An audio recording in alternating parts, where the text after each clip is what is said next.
Welcome to the XY Advisor Podcast, a global community of financial advisors sharing and learning with one another to drive the positive evolution of financial advice. To get involved, go to xyadvisor.com or simply download the XY Advisor app.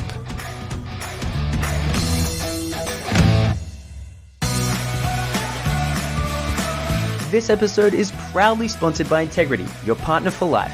Integrity recently launched an exclusive research paper to help advisors understand how to attract and retain new clients. They believe their role in the industry is bigger than just providing products. They want to help create a sustainable industry, educate clients, and support advisors personally in their business. You can get a copy of the report and learn more about Integrity if you visit integritylife.com.au/XY.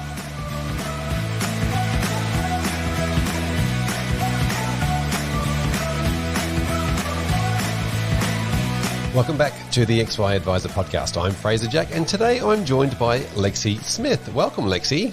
Thank you. Thank you for having me. You're very welcome. Now, we're talking about all sorts of different things around the concept of providing or helping clients in a way that's not necessarily being a licensed financial planner. Living the dream. So let's start by giving the listeners a quick overview of you and what you're doing in your business at the moment. Mm-hmm. So even though I'm a non-practicing CFP, I now help mums become better with money using cash flow critiques. Wow, fantastic. And of course, you just, as you mentioned, you are currently a non-practicing CFP, but you were a planner for a long time. Yes, 10 years. I went on maternity leave in 2019, and then when I was due to come back, I decided to not re-enter the industry, not return to advice. Wow, fantastic. As quite a few people are thinking about doing at the moment, one way or another. But before we go there, let's explore your journey. Tell us about your time in deciding that you wanted to be a financial planner. It goes back quite a long way. Year 9 was when I first heard about financial planners and decided that that was probably the most suitable career for me. I've always had, I guess, a knack for money, and being brought up as an only child, it was something that my parents were able to spend a lot of time teaching me about, which I think certainly helped. So from there, I'm probably one of the few people who decide that they're going to be something and then follow through. And it's only now that I'm kind of making an adjustment. But I think what I set out to do is what I'm doing now. I just thought that it was what you did in financial planning. Of course, it's more focused on investments, retirement, insurance, and that kind of thing, not necessarily on being good with money. Yeah, this is really interesting. So you're what, 15 years old, you decide that you want to be a financial planner. I'm not sure too many 14 and 15-year-olds actually know what a financial planner is. So that's a pretty good start. How did you find out what one was? One of those career books where you kind of flip through and you see a bit of a explanation of what each occupation does, and estimated income and just opportunities and the study that you had to do. And I was pretty pissed off actually that I had to go to uni. I didn't want to go to uni, but I did it, and I guess that's why I've got all of the education that I needed to continue in the industry. But I think a lot of people that are exiting the industry, perhaps that is why, because they haven't done that extra education. But that's something that I didn't need to worry about, but I'm still exiting the industry, in a sense. I have to say, education's one of those things that you I don't think you never really regret it. Once you've got it, you think, well, that was actually quite good. I actually learned a little bit there. That was going to be handy, I'm sure, in many years to come. Now, tell me about that. So you started off as an advisor. Tell me your journey as you got into advice. How long did that take you to get into advice after uni? So I went, while I was still at uni, they had a professional degree where I did an internship, so I could be working in the industry while I was still studying.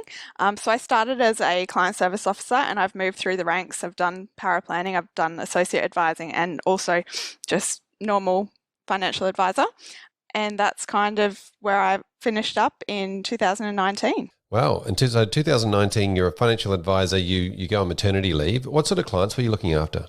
At that point, it was very much retirees, and even more so kind of 75 plus. Yeah, okay. So after post-retirement, and how was that something that you sort of thought to yourself, well, I want to get back into sort of helping people in my own demographic? I think the thing that frustrated me was that we'd be at home on the weekend and we'd have friends and family over, and they're not 75 plus. And I couldn't really say to them, come and see me on Monday morning, we'll get you sorted. So that was my frustration, that even though I could help the people around me, I wasn't able to facilitate that through my normal employment. So is that because your normal employment was, the process was complex and there was a lot of cost involved in servicing and bringing on new clients that you sort of didn't really feel was appropriate for your friends at the barbecue? I think with the clients that I'm working with now, their financial position doesn't necessarily justify an advisor's fees. That 3,000 plus ongoing every year. Sure, they can add value, get their insurances set up, and do a few different things, which are great, but they need something that kind of bridges that gap between where they are now and that point. And unless you're going to see a financial counsellor, if you're perhaps up to your eyeballs in debt, or you're going to see a financial planner, there's nothing really in between. Like, there is more and more now, me moving into this space and a lot of other of my peers moving into this space. Yeah, it's interesting, isn't it? When I think of the standard bell curve of, consumers or populations, and I think sort of up the one end of the bell curve, we have a whole lot of people receiving advice, and at the other end, you have the financial counsellors kicking in that space. And so you're really working at that pre-financial advice space, or in the middle of the bell curve of consumers. Yeah. Fantastic. And so tell us about that. So I want to find out about your business in a minute and how you set it all up, but take us through the process of exactly sort of what you're mostly working on in general terms, so that we can understand. Is it mostly cash flow budgeting? I have certainly pivoted a lot in the last 6 months.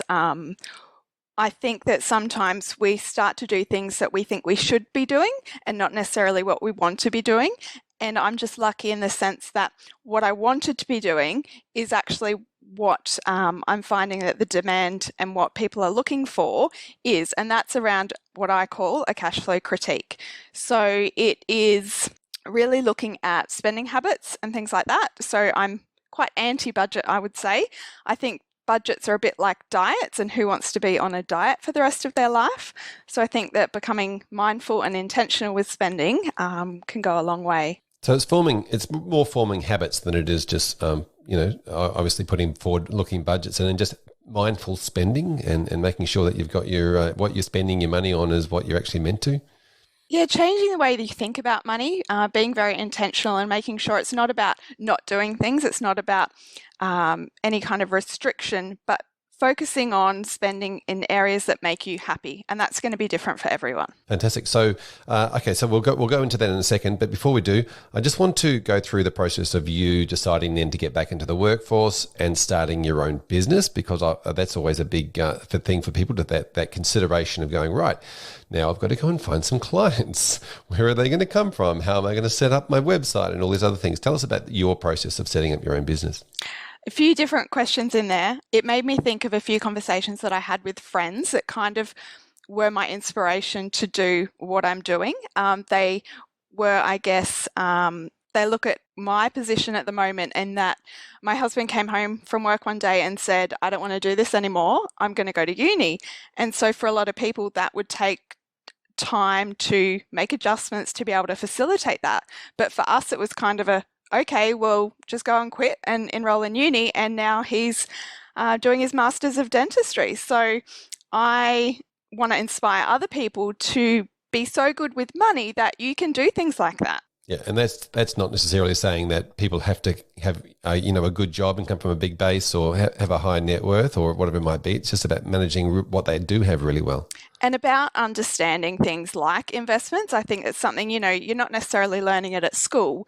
And as soon as you kind of grasp the concept of things like something simple as compound interest, it really makes you think about that $5 that you're spending on that thing at Kmart that you didn't really need. That could be, say, $70 in retirement. And I know that I would rather spend $70 a bit later than $5 on something I didn't need now. So it's about changing the way you think about money and knowing the other possibilities that really help put everything together. Yep. And so how did you find your clients from the new business point of view? It's the clients at the moment are all referrals. And from that, it even started as referrals. So my very first client was referred to me from a friend. And so they, they've followed me for a long, long time, and they know the kind of person that I am, and they just happen to know that this other friend of theirs would be a good fit.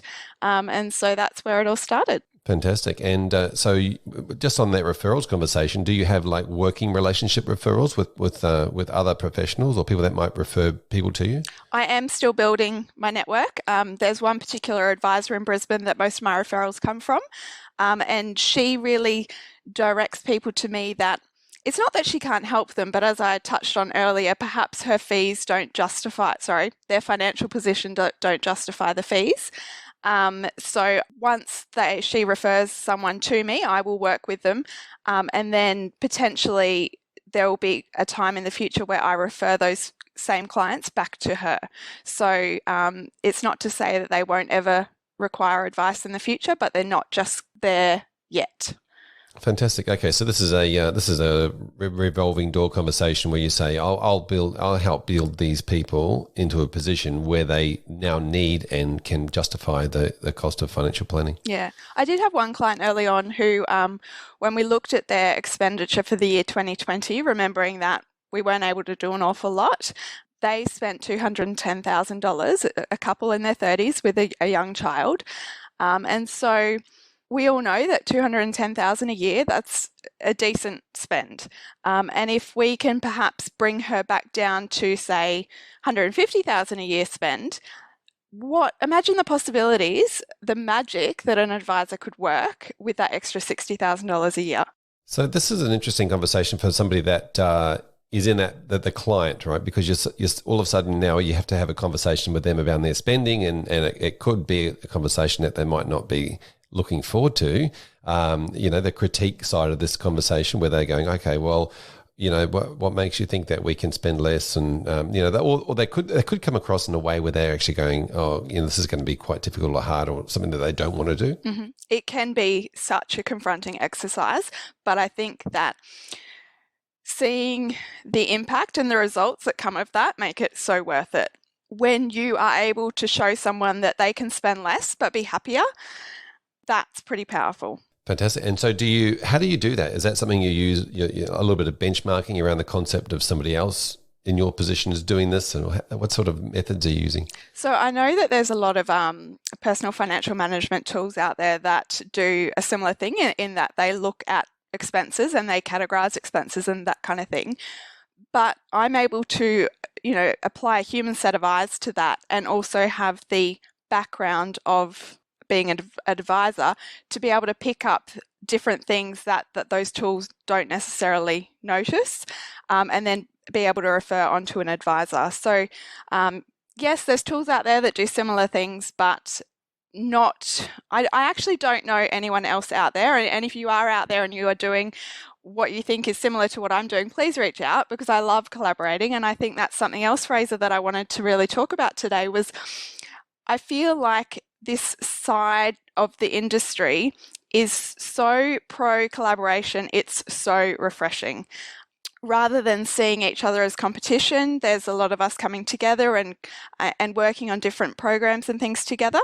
And so if there's anyone out there that's thinking about doing something a little bit different, get in touch with me. We can talk about, more about my journey and the options that are out there. Yeah, fantastic. I do like the sound of that, getting together and collaborating in a way. So when we talk about what you're doing, I'm just going to go the chunk down. You mentioned the PFM software conversation. There's different levels, right? There's like the total income that comes in and versus the total spending. That's sort of I see that as sort of level one.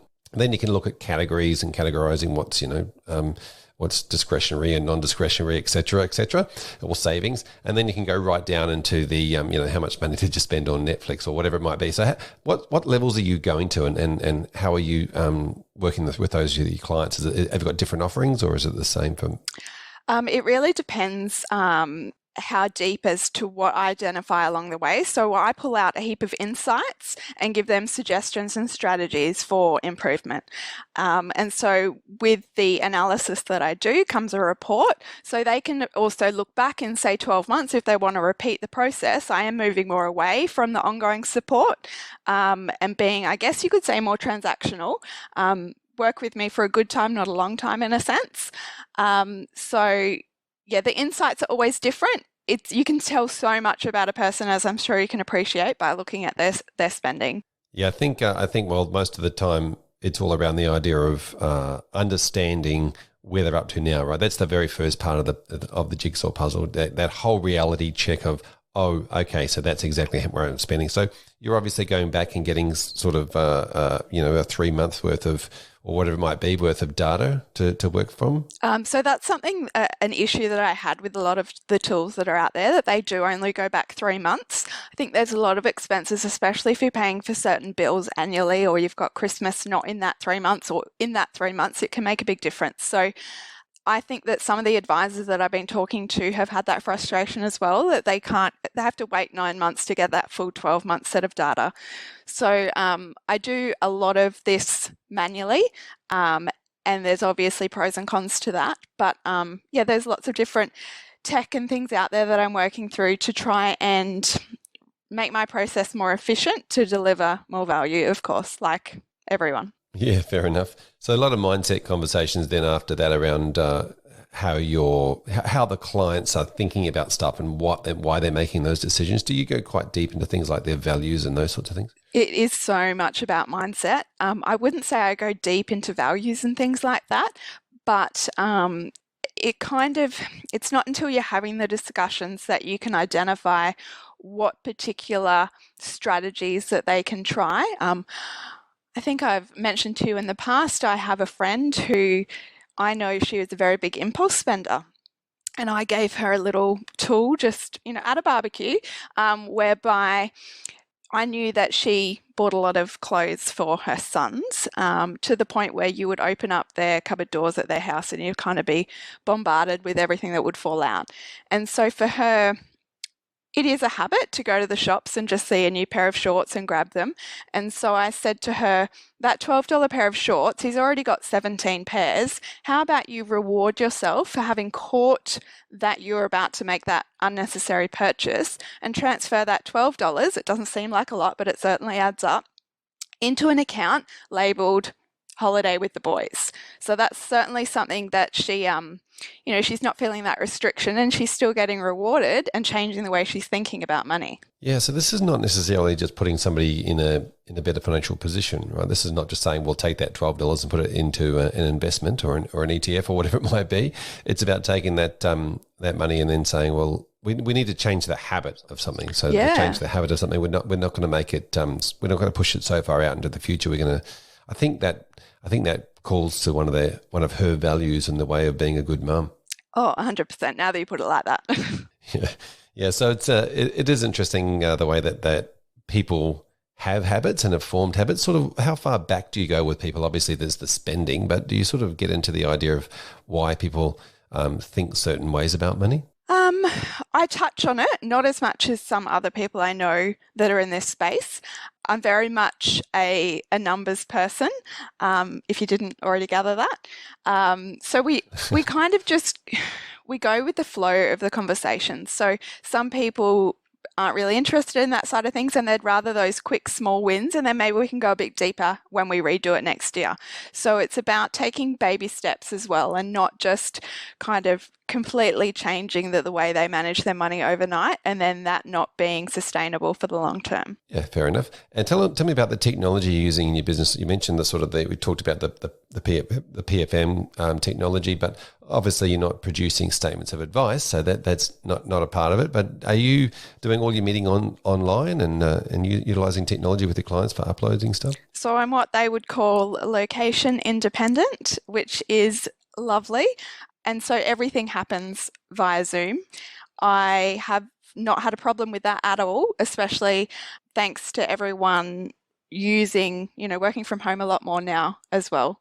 So it's not, I think if we had have tried this 2 years ago, there might have been a little bit of pushback, but it's just the normal way of life, isn't it, to do things virtually? Yeah, I think people have certainly adapted fairly quickly to that. You mentioned earlier on that you help mums. Mm-hmm. Tell us about that. How did you sort of come up with your target market or the people who you help the most? just so relatable to mums, being a mum myself. I've got a nearly 5-year-old and nearly 2-year-old. And so a lot of conversations that you have, I don't want to be talking about the weather before we get into the nitty gritty. I want to be talking about stuff that I enjoy talking about, which is, of course, my kids.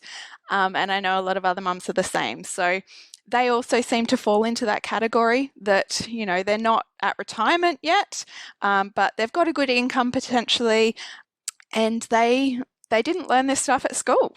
Yeah, this is a really so they didn't learn it at school, and you're sort of taking them through it on a one-on-one. Are you developing anything in the way of sort of helping mums in a greater sort of environment or one-to-many type scenario? Because I think that whole learning at school is a big thing, and obviously it'd be good to try and teach that in larger numbers. Definitely. So online courses are, of course, a big thing at the moment. I'm trying to put one together at the moment that isn't just information, that it delivers a transformation. So you can get the information already, but it's about sifting through that and applying it to your own situation, working out what's going to work for you. So work in progress, watch this space.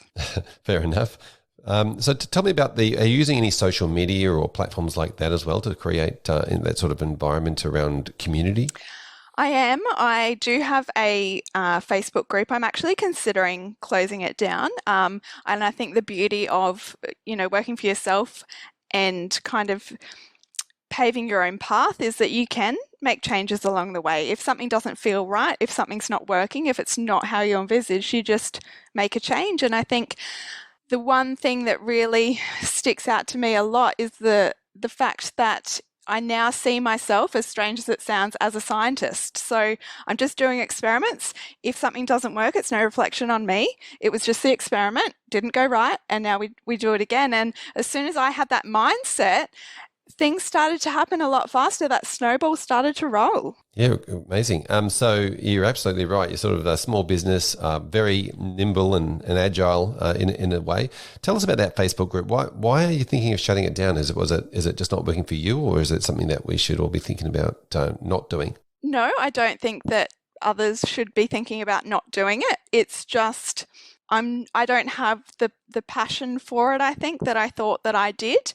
I think there's other better ways that I could be spending my time than building that and delivering value in that space. Yeah, fantastic. And so I noticed you did a post on LinkedIn the other day that talked about, it was quite good, the idea of explaining to financial planners how you work and how you work with them. Are you looking at sort of, talking to more financial planners about this? I definitely see a lot of work in that area. Being an advisor myself and knowing the clients that I did take through this particular process, the results were pretty incredible. And I just didn't have the time to do that. So to be able to take that off an advisor's plate and for them to be able to work with a very accurate cash flow or expenses figure, gone are the days of saying to a client, what do you spend for the year? And then saying 70,000, but in actual fact, it's 100,000. Being able to work with more accurate data just opens up so many possibilities. Yeah, it certainly does. And so I think it's fair to say that when clients give out their estimated amount of money that they spend in their budget every year or they're spending, they pretty much underestimate the amount or grossly underestimate the amount every time. For a financial planner that's sitting in the office that's talking to clients, what's something that they can do with regards to when that amount comes in or the client says they spend X, but clearly they don't? How should planners approach that?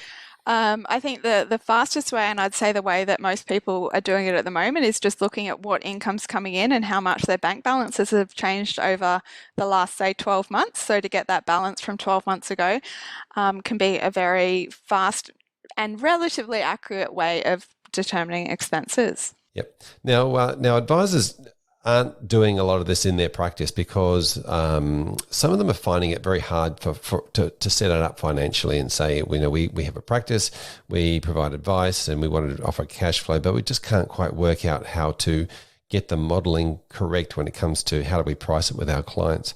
Do you have any tips for planners around how they should be pricing this?